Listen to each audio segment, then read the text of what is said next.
தொடக்க நூல் அதிகாரம் 21. ஈசாக்கின் பிறப்பு. ஆண்டவர் தாம் கூறியிருந்தபடி சாராவை கண்ணோக்கினார். ஆண்டவர் தம் வாக்குறுதிக்கு ஏற்ப சாராவுக்கு செய்தருளினார். கடவுள் வாக்களித்தபடி குறிப்பிட்ட அதே காலத்தில் சாரா கருத்தாங்கி ஆபிரகாமுக்கு அவரது முதிர்ந்த வயதில் ஒரு மகனை பெற்றெடுத்தார். ஆபிரகாம் தமக்கு பிறந்த, சாரா தமக்கு பெற்றுக் கொடுத்த மகனுக்கு ஈசாக்கு என்று பெயரிட்டார். கடவுள் கட்டளையிட்டபடி ஆபிரகாம் தம் மகன் ஈசாக்கு பிறந்த 8ஆம் நாளன்று அவனுக்கு விருத்த சேதனம் செய்தார். அவருடைய மகன் ஈசாக்கு அவருக்கு பிறந்த பொழுது அவருடைய வயதோ 100. அப்பொழுது சாரா, கடவுள் என்னை சிரிக்க வைத்தார் என்றும் இதை கேட்கும் அனைவரும் என்னோடு சேர்ந்து சிரிப்பர் என்றும் சொன்னார். மீண்டும் அவர், சாரா தம் புதல்வர்களுக்கு பாலூட்டுவார் என்று ஆபிரகாமிடம் யாராவது சொல்லியிருப்பார்களா? ஆயினும் இதோ அவருக்கு அவரது முதிர்ந்த வயதில் நான் ஒரு மகனை பெற்றெடுத்துள்ளேன் என்றார். அந்த குழந்தை வளர்ந்து பால் குடியும் மறந்தது. அப்படி பால் குடிப்பதை நிறுத்திய நாளன்று ஆபிரகாம் பெரியதொரு விருந்து அளித்தார். ஆகாரும் இஸ்மயேலும் வெளியேற்றப்படல். பின்னர் எகிப்தியளான ஆகார் ஆபிரகாமுக்கு பெற்றெடுத்த மகன் சிரித்து விளையாடுவதை சாரா கண்டு ஆபிரகாமை நோக்கி, இந்த பணிப்பெண்ணையும் அவள் மகனையும் துரத்திவிடும். ஏனென்றால் பணிப்பெண்ணின் மகன் என் மகன் ஈசாக்குடன் பங்காளியாய் இருக்கக்கூடாது என்றார். தம் மகனுக்கு எதிரான இவ்வார்த்தை ஆபிரகாமுக்கு மிகுந்த வேதனை அளித்தது. அப்போது கடவுள் ஆபிரகாமை நோக்கி, பையனையும் பணிப்பெண்ணையும் குறித்து வேதனைப்படாதே. சாரா உனக்கு சொல்வதையெல்லாம் அப்படியே செய். ஏனெனில் ஈசாக்கின் மூலமே உன் வழிமரபு விளங்கும். உன் பணிப்பெண்ணின் மகனும் உன் வித்தாயிருப்பதால் அவனிடமிருந்தும் இனம் ஒன்று தோன்றச் செய்வேன் என்றார். எனவே ஆபிரகாம் காலையில் எழுந்து அப்பத்தையும் தோற்பை நிறைய தண்ணீரையும் எடுத்து ஆகாரிடம் கொடுத்தார். அவற்றை அவள் தோள்மேல் வைத்து குழந்தையையும் அவளுடன் அனுப்பி வைத்தார். அவளும் புறப்பட்டு போய் பெயர்செப்பா என்னும் பாலை நிலத்தில் அலைந்து திரிந்தாள். தோற்பையிலிருந்த தண்ணீர் தீர்ந்த பின் அவள் புதர் ஒன்றின் அடியில் குழந்தையை கிடத்தினாள்.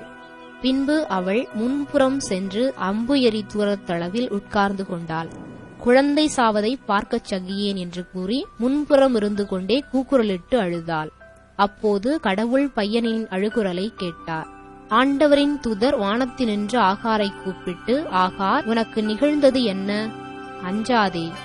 ஏனெனில் கிடத்தியிருக்கிற இடத்தினின்று பையனின் அழுகுரலை கடவுள் கேட்டருளினார். நீ எழுந்து பையனை தூக்கிவிடு. அவனை உன் கையில் பிடித்துக்கொள். ஏனெனில் அவனிடமிருந்து பெரிய இனம் ஒன்று தோன்றச் செய்வேன் என்றார்.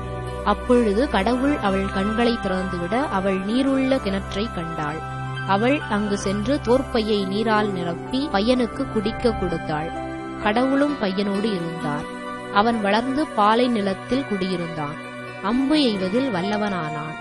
அவன் பாரான் என்னும் பாலை நிலத்தில் வாழ்ந்து வருகையில் அவன் தாய் எகிப்து நாட்டைச் சார்ந்த ஒரு பெண்ணை அவனுக்கு மணமுடித்து வைத்தாள். ஆபிரகாம் அபிமலேக்கு உடன்படிக்கை.